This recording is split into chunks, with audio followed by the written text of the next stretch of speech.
Welcome, ladies and gentlemen, to episode 4 of the BZ Music Podcast. This week we're going to continue our interview with Benjamin Samuelson. If you have not already, please check out last week's episode where we talk about how to get gigs and how to keep them. We're going to keep the ball rolling and we're going to switch gears. We're going to be discussing gear, how we pick the right tools for the job, and what you should look out for when taking gigs of various sorts. If you guys have any questions or comments or topics that you want to hear us talk about in a future episode, hit us up on social media or leave a comment down below, and we'd love to get you guys more involved in the show on a weekly basis. Without any further ado, here's part 2 of our interview with Benjamin Samuelson. So if we want to transition to gear, like I got, was aware that, and my philosophy was like, again, this kind of goes back to your persona, but I was like, I don't want to be in control. Like, you know what? I'm going to get the kind of rig where I don't control my own volume. So for theater, that'd probably be some sort of direct system where it's like, let the sound guy handle the sound. I'm just going to play the notes and worry about the music and make sure my tone is good, but that my volumes are somebody else. So like, I'm the biggest gearhead, but also a gear minimalist in terms of stuff that I own. So I research everything like crazy. And I know like all the guitars and strings and picks, like I just totally eat that stuff up. It's so awesome. But I get rigs that I know are going to work 100% of the time. And that's huge if you play in bands, if you play in theater, if you play live, your stuff has to be reliable, because like if I'm playing with my pop band and my synth goes down, they should fire me. Like, they shouldn't hire me again because I couldn't play the show. It's all connected. But in terms of equipment, like you were saying, like playing loud and like you don't want to be the guy who played too loud. You know what? Remove the possibility that you play too loud. Get a direct rig and just be like, I can't help it. It's not up to me. I think that has helped me personally. I've been using direct rigs since that day, the exception being outdoor gigs. But yeah, I've been using everything from, I started with the Line 6 pod, HD floorboard, graduated to the Fractal Audio AX8s and just plug the Axe effects in direct. Guys love that. Used the Kemper on a couple theater gigs. But yeah, the Fractal has been my consistent, rig, because what I can do is, I can give the front of house guy his own feed, put it at a level where I'm not clipping, and he controls it from there. And then I have a separate path for my little monitor. And Ben, you can attest to this, because when you filled in for me for Little Shop, right, I left my rig there, my speaker there. It's a little Bose speaker about the size of this thing of Eminem. Yeah, I have one. Yeah, the S1 Pro, right? Right there. Dude, freaking love my S1 Pro. Just for anyone out there who's not sure what we're talking about, so everyone knows Bose audio. This is a 3-channel battery-powered speaker that, in my experience, at half volume, plays over a pit orchestra. I have never had to turn past half volume, so you can plug 2 things in. So if you want, you could have a separate acoustic, or an electric, or you can run stereo. And it's got a Bluetooth in, so not for nothing, but showing up to the gig, forgetting the Bluetooth is on, you turn it on, and you've got what happened the one time. I think Machine Gun Kelly was coming out of the speaker when we were about to start. And use it for a metronome. So great, man, But yeah, great speaker, takes up no space, battery powered. Excellent. And it's great. So yeah, totally agree with the direct rig, and that translated out to my live playing too. Now, when I played with my main cover band, Remember Yesterday, for years we just did amps, and because we're playing bars, we turn up loud enough, and that was that. Well, we got tired of playing loud and having terrible stage mixes, so we started lowering the stage volume down to the bare minimum, which is what you kind of should do in the first place. And again, in a theater setting, we know the quieter you are in the pit, the better the overall production is, because it's not about the music, it's about the whole experience. Yep. So all of the units that I use also plug in direct. So first we started taking my Fractal and plugging it direct. When I got my Mesa amp, it's got a built-in cab sim in the back, so I can take my Mesa Boogie and run that into the board too. I just got another Kemper profiling amp. I got the powered Kemper. So for anyone who doesn't know who that is, maybe isn't guitar, familiar with it, it is a digital amplifier that sounds like other amps. Now, what I can do is I can plug it into the speaker cabinet and then also plug it into the soundboard and have separate volumes for both. And what that does is it gives the person who's running sound the exact same sound, tone, volume every time. So you can basically show up to a show the next day and you don't need a sound check because you're giving him the exact same thing you did last time. The thing with amplifiers is, your knobs might be turned a little bit, or your amp is in the corner instead of to the side, so now you have more bass coming out and you can't control that, that sort of thing. So direct rigs are definitely the way to go. Yeah, for sure, especially because some theaters don't even have mics to mic your amp, or some of them think they can just take a DI of your guitar, but that doesn't work. So that's my favorite. And kind of around that same, just kind of figuring out it's like kind of on that same topic. There's a lot of like trial and error when it comes to that, and kind of figuring out what setup works for you, and not only what works for you, but kind of getting like, I mean for me, like, the way I prioritize, like when I get gear, it's like I kind of I go down like a mental list of like a mental checklist. Like, okay, like realistically, will I find much use for this? That's usually point number one. Number two is, will this be, I guess, intrusive on my sound, like on any gigs I'm doing? Like, will it get in the way of anything? And then like the last point, it's, usually like a 5 or 6 point list, but the last one is usually like, do I personally like it? Because you got to be a little bit, for me at least, I have to be a little bit selfish with it. Yeah. And so, Well, yeah, so, you have to play it. Yeah, exactly. I'm not just gonna, like, you're not just gonna get something because it, if you're not just gonna get something if you don't like it.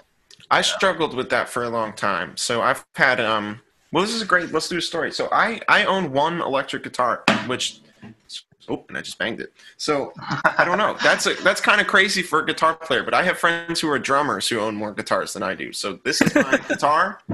It's a $300 G&L Telecaster with stock pickups. I had to replace the frets because I played through the frets, but I've had it since 2013.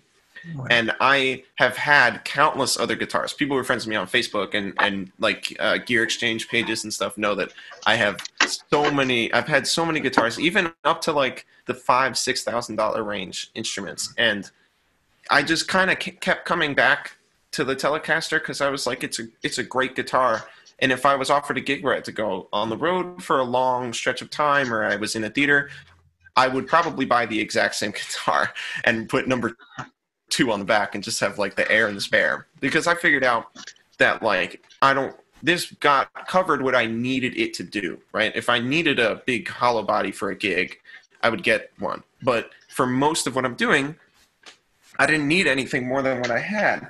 And I dropped down to one guitar. Do I love other guitars? Yeah, I would love to have like a wall of 12 guitars, but I only need the one, and I only play the one. I have all these cases in the back, but there's only 3 guitars on the boat. You know what I mean? It's my classical guitar, my steel string, and my Telecaster, and that's really all I use. So I was able to strip down, and I found that the more gear I stripped away, like the more I just chilled, the more I just cared about music, and that's not for everybody. I mean, guitars are super cool. I love to play other people's guitars. I love to go to guitar stores, and I love to geek out about gear and stuff, but I only play one guitar.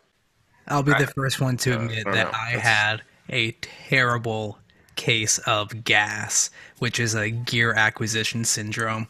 Back in my sophomore year of high school, I found a page on Facebook called the New Jersey Gear Exchange, and there were a couple hundred, maybe 1,000, 2,000 people on it from New Jersey who just made their own version of Craigslist, basically. to sell just music gear. And, because it was Facebook, you could see the person's profile, see who they were friends with, see if they were real or not, a little bit better than Craigslist. A little bit safer. Yeah, definitely. And you knew, they probably wouldn't be scammers or so, if they had a legit profile. So after buying and selling some stuff on there for a bit,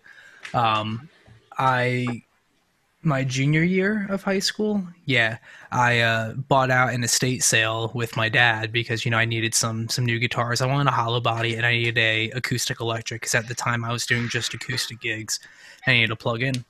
So long story short, I had to sell all this shit somewhere. So I went to the gear page. I went to Craigslist, did some online stuff. So basically, I asked the guys, I noticed that there was a lot of spam going on the page and I wasn't getting the results I was looking for.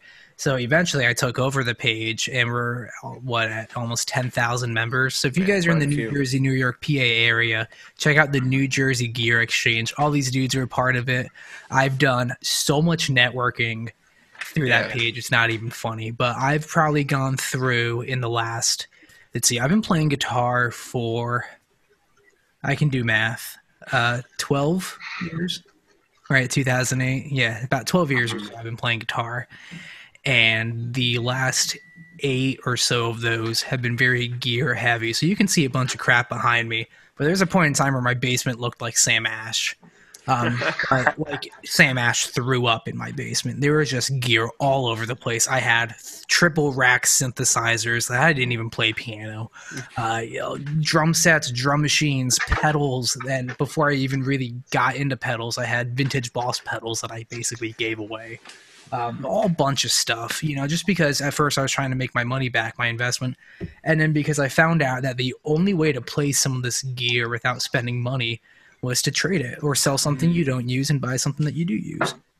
So eventually I figured out exactly what I liked and what I didn't. And I played all but 2 of my dream guitars already. I've been able to physically own and gig with and see if I liked them. Because my dream guitar, when I first got it, I won't say what it is, I didn't like the neck on it at all. It did not feel right. And unfortunately, I had to sell it because if you're not comfortable with what you're playing, I think that's what gravitates you to your Telecaster so much. It's the fact that you just, it, you love it, you're comfortable with it. So I got to the point. Right. I've sort of made my hands on it. I've practiced on it more than, like I said, I played through the frets. Like, it's the guitar that you're most comfortable with. And that guitar kind of weird string spacing. Like, if other people play my guitar, they're like, man, this guitar is kind of weird. And I'm like, well, maybe that's why that's the only guitar that I play. I was very lucky that I was part of this, like, I was doing like a house band, like a blues jam session. A lot of guys would come through with nice guitars, dentists or whatever. And this one guy, really nice collector, his name was Wes, actually, an older guy. And he had a ton of guitars, but he had some real 50s Les Pauls. Like, I played a 56 and a 59 and a 57, gold tops, I played some beautiful guitars because he would be like, dude, try this out. Really nice. And, I would play them and I'd be like, cool. And he would be like, do you want to play on the last set? And I'd be like, no. Like, I want to play my Telecaster. This is a nice guitar, but it doesn't have the strings I like on it, or something like that. Like, I don't get super attached to them. They're like screwdrivers for me. I don't know. I mean, I love guitars, but like, I just want to play my guitar and I just want to play it like all the time. And that goes with my other instruments too. It's funny. I don't care as much about the acoustics. Like, I could buy like 12 acoustic guitars and I'd be super happy. Just for whatever reason, the electric, I just stick to what I know, and I like that it's super bare bones, and I like that it doesn't have any belly cuts or anything. It's just a piece of wood like that. That speaks, and that's my persona too. I just kind of wear all black, and I just kind of super functional guy. Like, that's what I'm going for. So I like that in the instrument. Yeah, that's it's a very it's a very I definitely, I mean, there are certain like aspects, like when it comes to like you were saying with like acoustic guitars and stuff like that. Those I kind of a lot of the times I kind of see those as more tools or anything, or like kind of like niche, like niche not niche, but like a mandolin or like a banjo and stuff like that. Those are kind of like, I see those as like tools, but like when it comes to like a guitar with like that has like you written all over it, or that has like your personality, that kind of thing.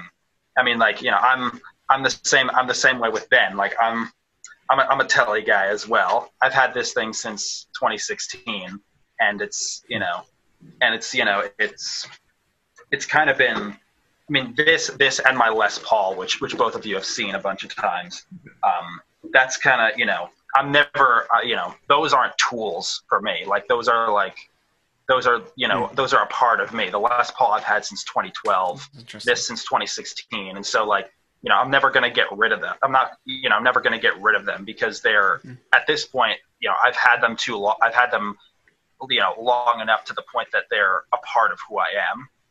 And it's like, yeah, I mean, and it's, there will be more guitars, but this guy and that guy ain't going anywhere.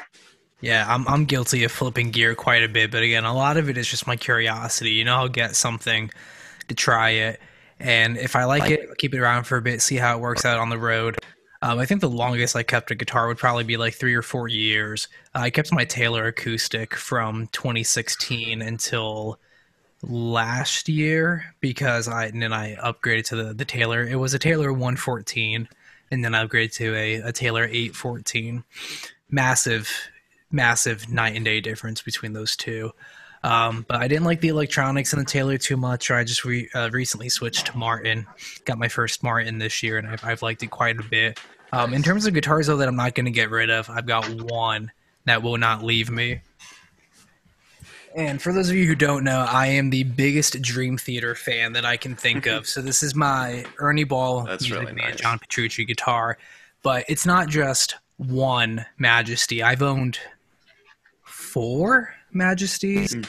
I think I've owned like 7 or 8 Petrucci's or so between the JPs and the Majesties.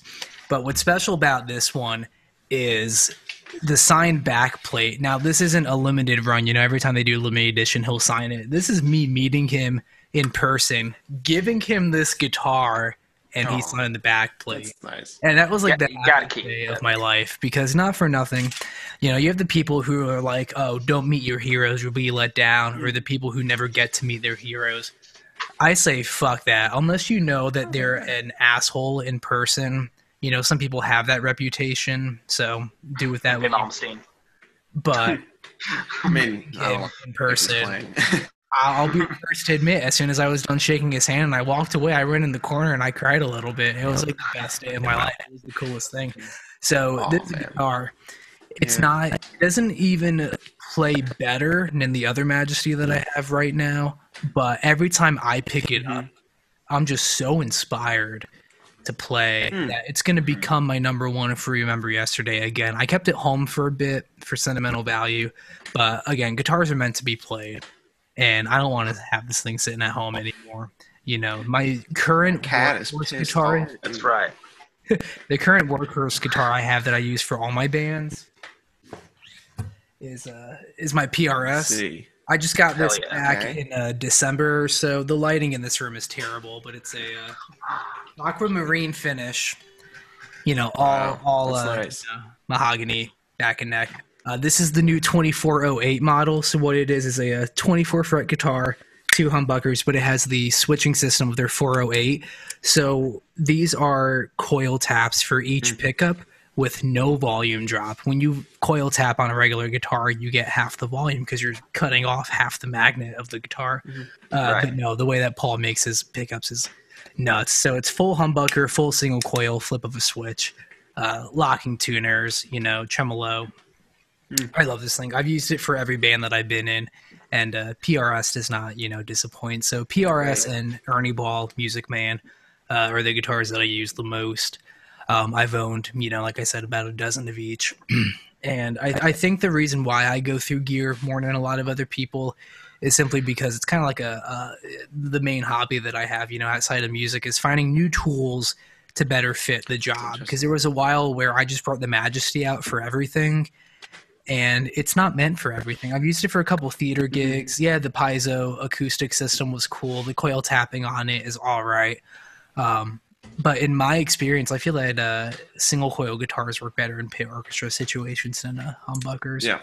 You know, I mean, most cast recordings and stuff are Strats and Tellies anyway. Strats. If you're going to play on Broadway, I mean, you have to play a Strat, basically, or a Telecaster. I mean, the two shows that I'm like in this possibly be going in on relatively soon are Telecaster shows, and the pits I sit in, they're Strats, because that's the sound. So like, I guess I'll do my gear philosophy, because this is I'm like aware that, and we haven't even talked about teaching yet, but I'm aware that my opinions about music and guitar are different than most people's. But for me, I have a basic formula, which is thick strings, thin pick, and high action. And that's how I build my sound. I think that has a nice tone. And again, you know, no mention of guitars. That's for all my guitars. I use really thin, like 0.5 picks on my electrics, really, really thin. Wow. And I pick like this. So as if I was holding a pencil. Like I took, that's how I figured out how I wanted to pick. I mean, I took a pencil like this, and I went to write, and then I just switched. And my theory was that I already have all of this muscle, because you've been writing with a pencil since you were in first grade. So I was like, I already have all that in my hand. I don't need to do push-ups or anything to be able to play guitar like this. And then you find a way to make that work for you. And then the thin pick was because I was using monster strings, and I was having some trouble getting like through the string on gigs and stuff. And I was like, well, I'll just get a thinner pick because I like the strings for my left hand. So I found a compromise. But so that's like my overall tone theory. But then if we're going to do like rig rundown, that's my philosophy. When I look for guitars, I look for those kinds of things. Like, can it handle the strings that I want, and does it have enough, little bit of resistance? So I do play a little classical guitar. This is a Takamine Harad, so these are the handmade ones that are in Japan. Even though it has a cutaway, it's still like a super high quality classical guitar. And the reason I play these, again, it's got nothing to do with the guitar, man. It's got a tube inside. So the preamp in the guitar has a tube in it. So when you plug DI on musicals or whatever, it sounds freaking awesome. And it sounds great on its own. I do collect like different sorts of guitar footstool apparatuses. My favorite one right now is the big one. But so, you know, it sounds nice on its own. It's just got a nice tone, really nice classical guitar sound, cedar top.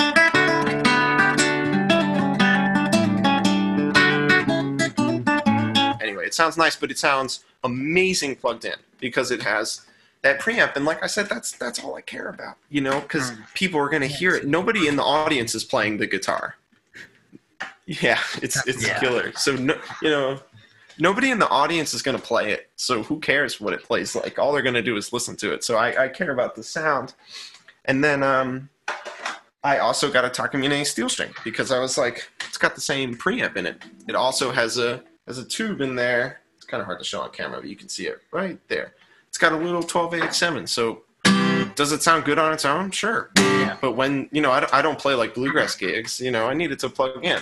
So that's what I do acoustically.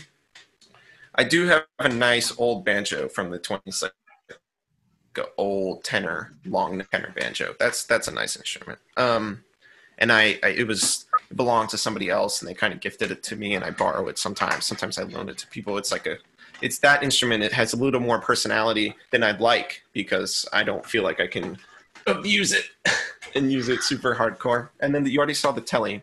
And then for pedals, I'm a Helix guy. I have a Line 6 Helix. It's actually the HX effect, so it doesn't have any amp models in it. I have a separate amp modeler because I personally think you should get things that do one thing. So like the HX effects just does effects pedals, and it does it really well. And I can use it with a real amp on a gig if I want. Or right now I'm using the Strymon Iridium, which is a really nice amp modeler. And I just have it to like a clean plexi. That's my go-to sound. Just like kind of because I'm a big like Dinosaur Jr. fan, so I want like the J Mascis clean tone, or like some like 70s funk band where a lot of times they were using Marshalls or something. So that's what I do, and I just don't really change it up. If I need to change the pedals for a gig, I do.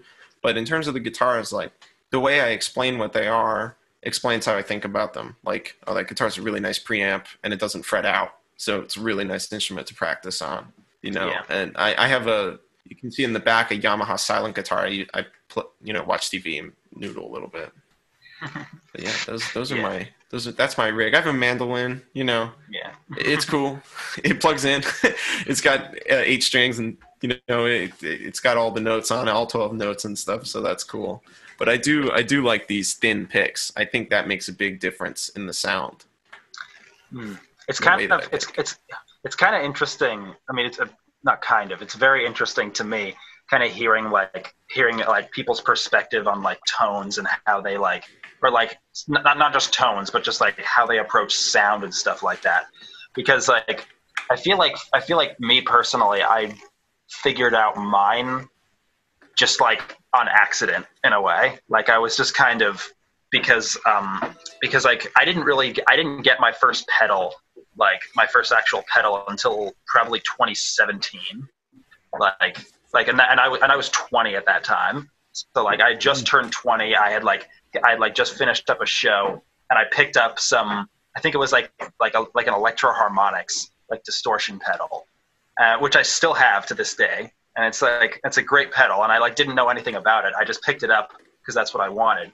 But then and so at the beginning it was kind of just like, for me, it was just kind of just assembling like a tone, like a row of tone, but not really knowing exactly like, what to do beyond that.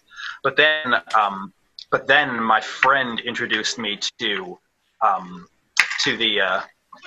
this thing right here, the Boss GP10, which is another kind of amp modeler and effects, like a digital kind of thing. I guess it's sort of like the HX and like the it's not like an amp modeler like the Kemper, but it's kind of like, I guess it's sort of like the Fractal in a way. Processor where you have the pedals and the amps. Yeah, because that's kind of, I guess that's how I developed my, like that's kind of what became my mindset when it came to like getting sound. Like I didn't want to, like I kind of wanted to make my rig sort of like a jack of all trades type of thing. Like I didn't want to, I didn't want to have to bring 5 different guitars for a gig or stuff like that. I just kind of wanted a setup that kind of did it all. And with this, like you can do exactly that. Sound is everything, because you can't argue with a good sound. Sound and time. I mean, again, it comes into my philosophy, but I'm not like a shredder. Like I don't really have that kind of facility, but also it's not what I do. It's not like the vibe I give off, and it's not my thing. But also I'm like, you know what? If I come on the gig and I play with a really, really good sound, people who don't know guitar are going to be like, man, that guy sounded good because it's a nice tone. So that's why I started using the thin picks. Is it a little harder to do some picking stuff? Yeah, but you adjust, like, I don't care. I just want to play. So like, I'll do real quick, like the thick pick. This is a thicker pick. I found it. So it's got like this kind of, it's a nice sound. It's got a nice round kind of tone. But if I switch to the thinner one, it's way more open sounding to me. And, it feels weird in my hands, but it sounds really good versus if I switch back to the thicker one. It's a little different. It's a little bit, for me, it's a little choked. That's hard for guitar players, I think, to remove themselves from the feeling of the instrument and worry about how it sounds and what are you contributing, and like, are you actually getting a good tone?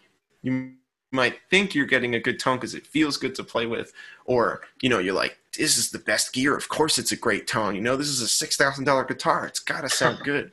But it doesn't always sound good, man. And it might not sound good in the right context. If I walk into a musical and this is my clean tone,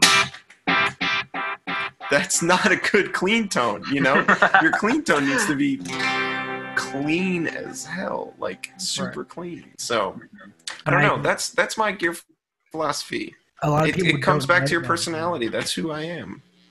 Absolutely. A lot of people don't know that the pick makes a huge difference. That's why when I go out for a gig, I'll bring my my thin pick, I'll bring my thicker pick, I'll bring my thickest pick, and then here's the same size but a little bit thinner, because different picks will sound different for different things. When I play acoustic, it's a .73 every day because the pick naturally compresses a little bit. It gives it a nice bright sound and it removes any bottom end that's going to be destructive. I go up to 7 on the acoustics too. Yeah. The 0.5 is a for little electrics, soft. I've been using the Eric Johnson Jazz 3s forever. These are a 1.35 millimeters, so about 2.5 times the size of the picks that Ben uses. But when I'm those are great, and you hold it differently. You get more tight on it, so it makes a difference. And when I'm tracking, I'll do one track with the Jazz 3, Eric Johnson, and one with these. I don't know if they make them anymore. So Ola England, he's a metal guitar player for Feared, Haunted, 6 Feet Under.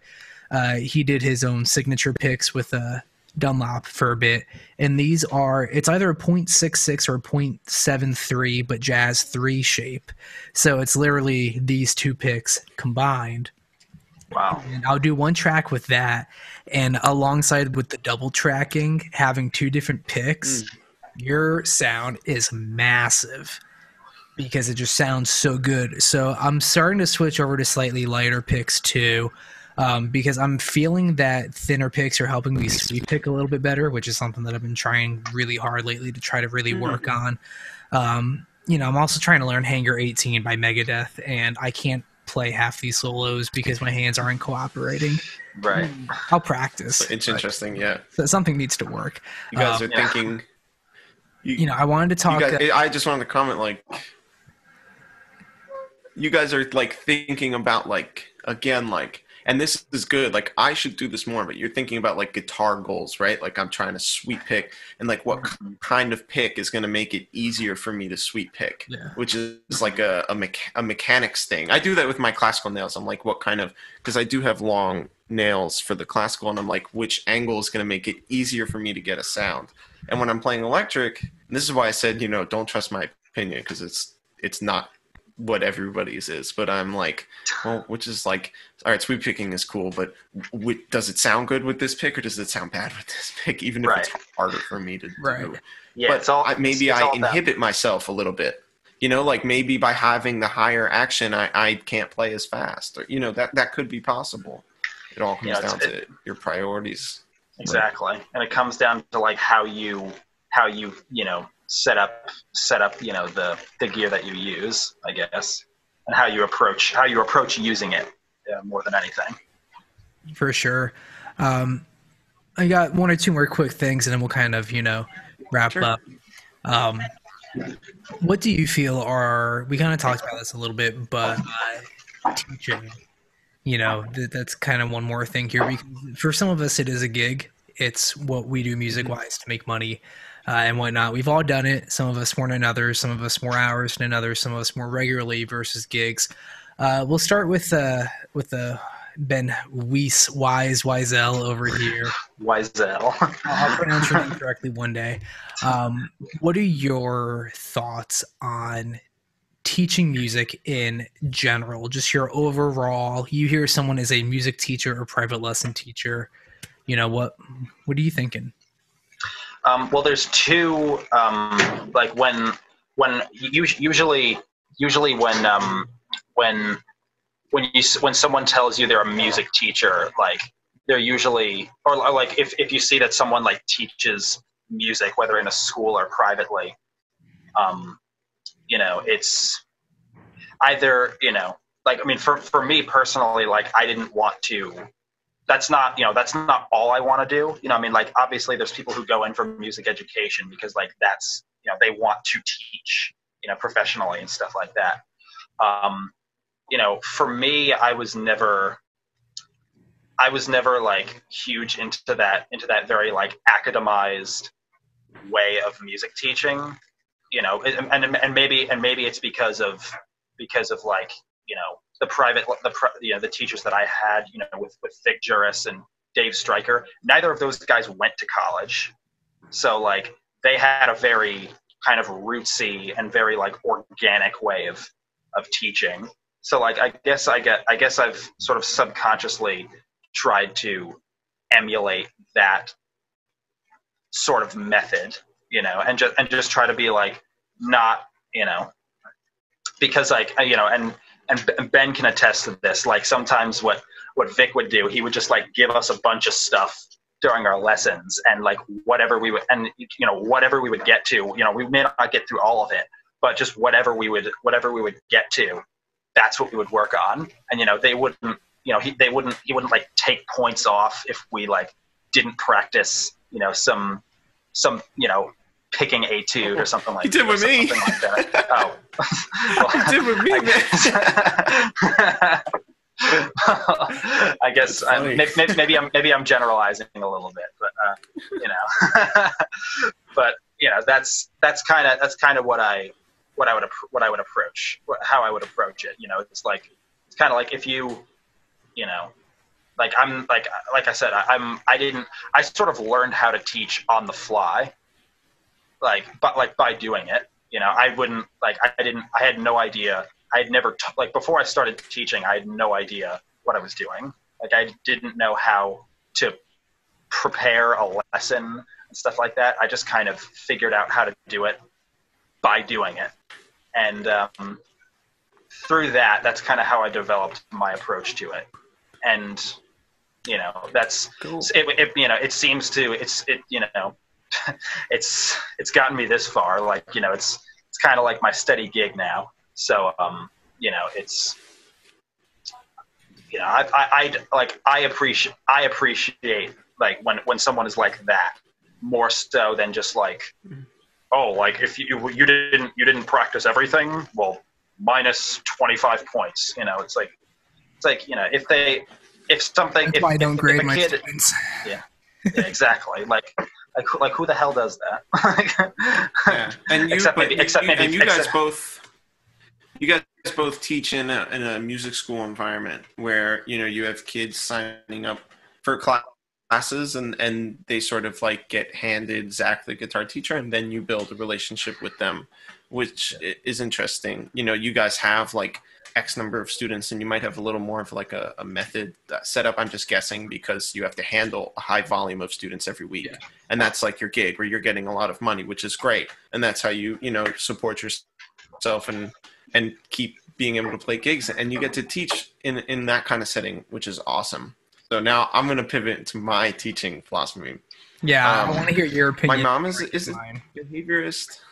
Okay, here we go. This you can release this as its own clip on the internet, and I'll probably get in a ton of trouble. But my mom is a music teacher. Everywhere are going to be like, my mom is a teacher, a behaviorist, so special ed. So a lot of us growing up was that we would go in to see her classes and stuff. So I got a sense of teaching really early, and I really liked it. And I worked at a summer camp, and I like to work with kids and stuff. So when I was in high school, I was like, oh, maybe instead of working at a pizza place, I'll teach some guitar lessons around town. That'd be cool. So I started teaching, and it went well. And I had students, and I didn't really know what I was doing, but I was, they were getting better, so it was cool. And then I was like, awesome, I should get more students. Like, I should keep getting more students. So I went to a school that was looking for a teacher in Bayonne, nice, I won't call them out by name, but nice music school, really great vibe. Everyone who worked there was awesome. The other guitar teacher was a really great classical player, so I was like, cool, hang out with him. And I was teaching, and I was doing, the 30 students a week or whatever it was, and I was getting kind of frustrated because I felt like I realized that I wasn't really building the relationship with the students that I didn't even realize I thought was so important, right? Like the students in my town, their parents were like, we need a guitar teacher for our son. He wants to learn guitar. Who teaches guitar and will come to the house, like will come to us and bestow knowledge upon their child. And that when you change in the school, it was more like I felt like I was like the daycare, like they would drop the kid off and they would be like, did you practice this week? And they would be like, maybe yes, maybe no. And I had some great students. I had two students, individuals, but they both were from, probably different kinds of households than I grew up in. And guitar was like saving them. They were doing really great on guitar. And like after 30 minutes, they had to leave. And some other kid would come in who like didn't care and wouldn't even tune. And, it would just be a disaster. So I made a decision that I wasn't going to teach like that anymore. I stopped teaching at the school. I passed it off to a friend who needed money. So they needed the gig. And I passed it off. and I jacked up my private rates, like really expensive. And I kind of created a teaching method that was like my own. And I was like, I'm going to be like the expensive guitar teacher. Like I'm only going to, so right now I have 2 students. I have 1 guitar student and 1 piano student. And I dedicate 100% of my teaching on that particular student. And there's been times where if I don't think the student is invested in it, I tell the parents, hey, maybe you shouldn't be doing music lessons because it's not worth it. And I found that my students, we put in all this effort and we do once a week and we work on stuff, and I have different things that I know are important that they need to get to, and I charge the parents a lot of money. And that way the parents is like, you better practice because I spend X amount of dollars on that guitar teacher, and you better have your stuff together when he gets here because we're paying a lot of money. And then the kid gets really into it because they've been forced to practice, and then I get really into it because I really love teaching. When the students ask good questions and when they practice what I tell them to, and they're like, hey, what if we did this? Or my favorite is like if I'm like, hey, let me show you, and they're like, wait, let me figure it out first. So I don't teach at schools anymore because I would rather have 3 or 4 really strong individual relationships with my students. And that was something that I chose. Having done the school thing, I was really frustrated with it. I was like, I'm putting a lot into this. I could have backed off and been like, here's the Mel Bay book, like learn it. But that's not how I do things, and I was having trouble with that. So I changed like the type of guitar teacher that I am, and I'm now trying to deliver prodigies to their parents. That's my gig now. But I think it's really rewarding. So that's how I teach. That's my philosophy. There's no method book. They're like, what book should we order? I'm like, a blank one, because we're going to put some stuff in there that they need to work on. That's how I teach.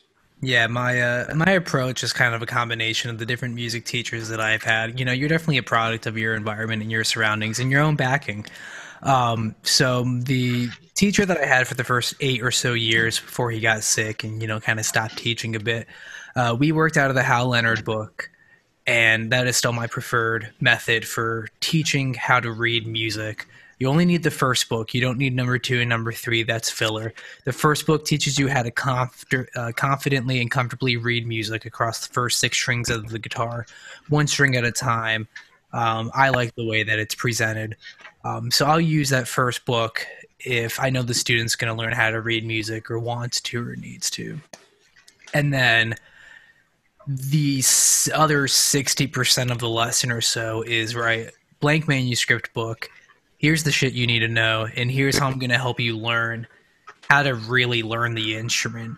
So it's learning, on day 1, you're learning how to read chord diagrams, and we're learning strumming patterns because you got to start learning how to play songs. You got to learn how to switch from string to string. And here's 2 fingers here, but here's only 1 finger here. Well, if you keep this finger here, that one's free, so then you can come back here later. You have to explain how it works. Yeah. And the biggest thing that I'm running into lately is the longer I teach, the less interested the kids are because there's more distractions these days. There's less dedication. And because of the towns that I teach in, it's a glorified daycare for a lot of students. The kids who are under 10, most of them, some of them think it's really fun, more my drum students than anything. The drum students will practice, because they get to make a lot of loud noises and bang on things and piss off their parents. Mm-hmm. Great. The guitar students are hit or miss. I know who practices and who doesn't. You learn how to figure that out really quickly. If we're going through the same thing for a month and they're not making any progress, it's pretty obvious. Right, it's not you. You know how to play guitar. I tell my students that. I'm like, dude, I know the notes on the E string. Like, I don't know. That's I'm doing this for you. I've been teaching, as my main gig we're going on 4.5 years now, a little over 4.5 years, where the majority of my income, so 50, I'd probably say 60 to 75% of my income is from teaching. I teach right now, 6 days a week, 5-6 days a week. Anywhere from 20 to 35 students a week, maybe some classes here or there. My approach to it is you finally find a way to settle into being less of a, oh, everything's going wrong, and oh no, not every note is perfect too. Okay, that's how you played it. Cool. Let's work on small steps to get you to find how to do it better yourself. I read a fantastic book. I'm not a reader. I don't read anymore. And that's something, that I've been meaning to work on, but I don't read for shit. All right. I had to read The Music Lesson, which is a book that Victor Wooten came out with a couple years ago. It was required reading for one of my Berkeley courses. So I was like, all right, I can get into this. And the entire thing completely reworked the whole way I thought about teaching music. Is you can't teach anyone anything, but what you can do is you can give them the tools and guide them to how to figure it out for themselves. Because if I sit here and tell you how to do something, that doesn't mean anything. You have to do it yourself. And Ben and I were talking about this, last week, where when it comes to recording, you got to sit down and put your hands on that damn keyboard and on the mixer and on the gear. Otherwise, you're not going to know how it works. So everyone's so used to instant gratification these days, and it is killing music education because you can't just pick up a guitar and just, start. You can't do that right away. You have to learn how to play the thing first and how your hands work with the gear.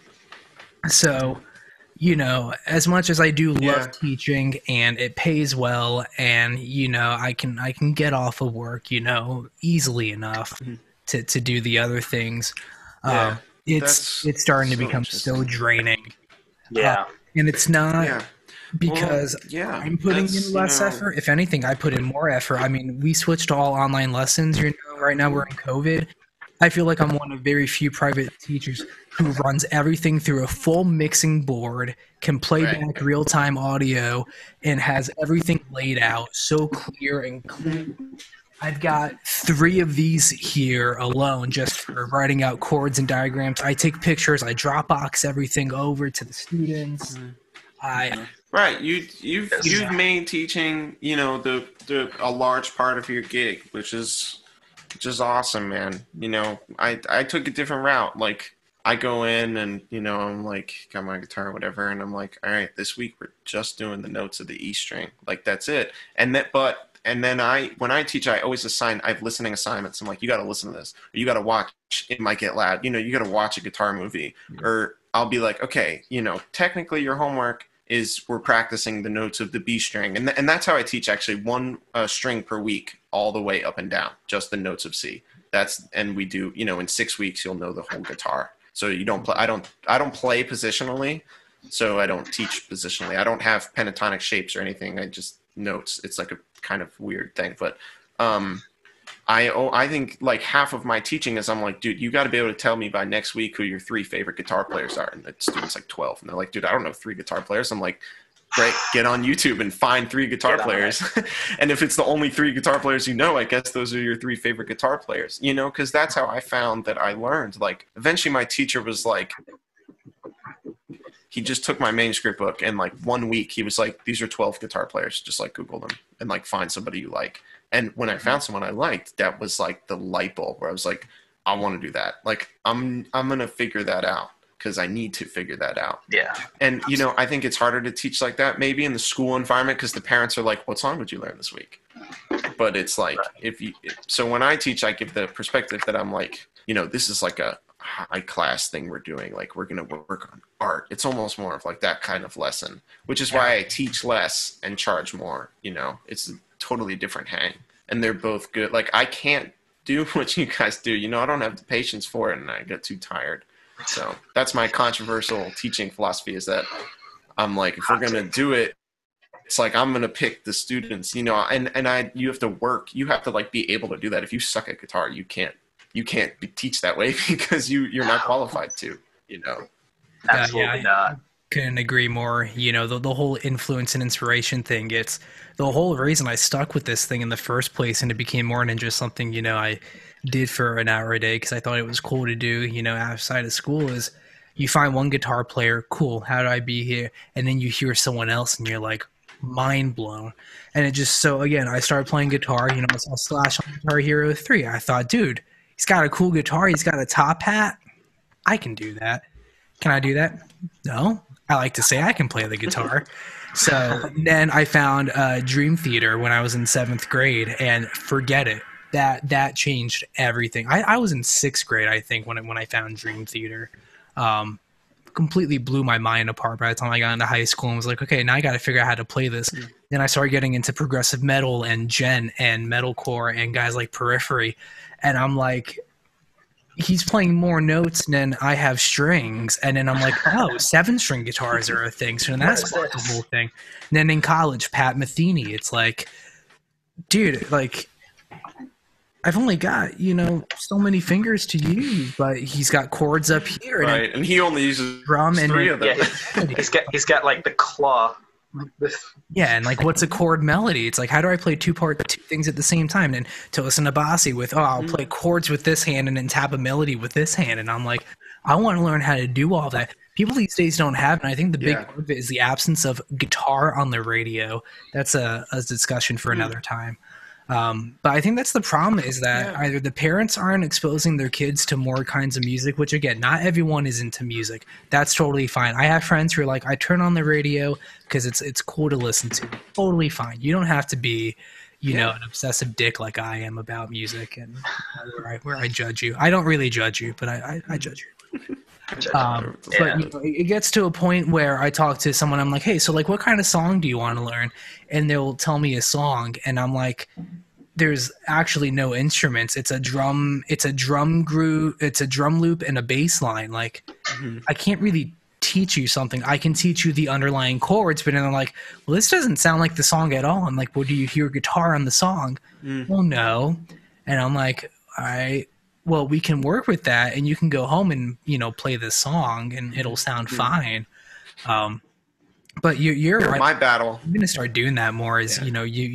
I show kids so much music. Yeah. And, I got this one kid from listening to only rap music. Now all he listens to is metal, and I take so much pride in that. Where one day he comes in and we're learning a 2 Chainz song, and then 2 months later, all he wants to do is learn Linkin Park, and I'm like, that's what it's all about. Yeah. You've converted him. I always find a handful of students who are willing to actually put in the work to get better. They can score solo victory wins in Fortnite because they dedicate hours and hours to playing Fortnite with their friends. I'm like, dude, if you can play the guitar for half an hour every day, right? You can play your Fortnite for 2 hours a day. That's fine. You enjoy that and you're good at it. It takes you away from school. Play the guitar for half an hour a day. And I guarantee you that at the end of 1 week, you will be done with everything I assigned you a month ago. It's literally as easy as I would notice that with like advice, but guitar, piano students, where the student would be like, piano's easier than guitar, and I'd be like, well, which one did you practice more? And they'd be like, piano, and I'm like, well, there you go. Like, there's no other. It's very. I was like, and I treat the students like adults. I'm like, well, duh. Like, it's very simple. I'd be like, come on, dude. Like, why didn't you practice guitar? Like, come on, man. Like, get it together. Like, you're here to learn. And teaching. My big problem with some students is there's like, I think more. I mean, I listened to children's music growing up. I had the For the Kids albums and stuff. But I think more now than before, there's a lot of what I call like fake music. So my student will be like, have you heard this? And it'll be like, not a kid spot, but like that type of song. And it'll sound like a punk rock song. It'll sound like some pop punk stuff, but it's like lyrics about vegetables or something. And I'm like, dude, you should like just listen to The Clash if you like this. I'm like, I'm always like, you should try and find some like real music. Not that that's not real music, but it's like, I would always, they'd be like, can we learn this song? And they'd be like, I like broccoli. And I'd be like, dude, can we just learn some like The Clash instead, or like some Ramones or something? Like that's not real. Yeah, I taught kids how to play Baby Shark because they think it's the greatest thing ever. Right. Part of your job as a teacher is to expose your students to hip stuff. Yeah. I always show the student at the end of the lesson what I'm working on. Like, because we'll do a 45-minute lesson, and they'll be pretty burnt out because you can only play C major scale on 1 string for so long. And then I'll be like, hey man, check out this thing that I'm working on. And I think that makes the students really excited because then they get to feel cool. They get to feel like they can hang, with the teacher, and they're like, oh, that, you explain it in a way. I'm like, hey man, I'm working on my rhythm guitar too. Like, you're working on this song, I'm working on this song. And then, or I'm doing this classical thing. Like, can I show you? And I always show the student. I want them to feel like they're joining like this community of guitar. Like, and it's that we're not so far apart, because, I'm only 21. So if my student is 16 years old, I mean, I'm not that much older than him. We're essentially the same age, It's just that I put in some more time. But I always try and do that too. I always try and make sure that the student feels grounded, and that I'm exposing them to cool things. And trying to just if they like one thing, I want to push them in the direction of that thing, but like so that they'll trip over the guitar. So if they're like, oh man, I love, pop music or something, I'll be like, oh, here's like a pop song that has like a Nile Rodgers on it. Like, listen to this for a while and then hear some like sick guitar shit. And then they're like, I want them to like bump into the guitar. Or like, there's a Q-Tip song where the sample is Joe Pass playing Giant Steps, and it's like pitched up 6 pitches. I'll text it to you guys. I think it's called Let's Ride. Anyway, and I whenever students are like, can we learn a rap song? I'm like, yeah, here. Yeah, like, let's learn 6 bars of Giant Steps solo guitar. Like, I'll talk to you later, man. Like, trying to find. Come back when you learn how to play. Never know. Yeah, I'm like, They'll they're like, do you know how to play this? I'm like, no, it's your job. Like, you figure it out. Like, but then I'll show them or something. I don't know. That's how I teach. It's not normal. That's why I don't teach at a school. That's my philosophy. It's my. What time do we got here? Yeah, we've been talking for a long time. Yeah, we're gonna wrap some things edits. Last thing, real quick, if everyone just wants to kind of go through. Speaking about lessons and teaching and whatnot, we're all here stuck at home. What is the one biggest thing that you've been working on in 30 seconds or less? Ben, you want to go first? Sure. Time. So playing ahead or behind the beat, and being really aware of where I'm putting the time and where the people I'm playing with are putting the time. So being like, oh, the bass player's laying back and the drummer's not rushing, playing on top of the beat. I'm getting hit to that. That's been my project. For me, it's solo guitar, and just trying to find, because that's always kind of been my weak spot.